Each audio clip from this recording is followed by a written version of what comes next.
दिनदुबळ्यांना जगण्याचा अधिकार मिळाला.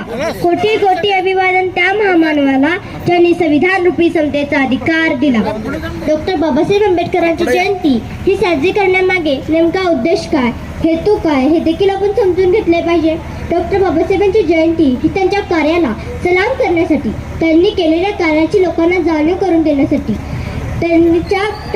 डॉक्टर बाबासाहेब आंबेडकरांचे विचार प्रत्येकाच्या मनामनात रुजवण्यासाठी, अनेक वैचारिक क्रांती घडवून आणण्यासाठी आपण डॉक्टर बाबासाहेबांची जयंती साजरी करत असतो.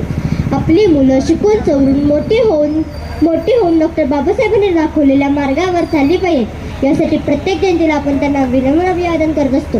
आज बाबासाहेबांची पुण्य म्हणून आपण माणसात बसलेलो आहोत. आज बाबासाहेबांची पुण्य म्हणून आपण माडीत राहतो आणि गाडीतून फिरतो. पण शोकांतिका याच गोष्टीची आहे की आपल्या समाजात एवढी शिकली सवरलेले लोक आहेत, तरीही तोंडभर करून विचारतात की डॉक्टर बाबासाहेब आंबेडकर कोण. त्यांना मी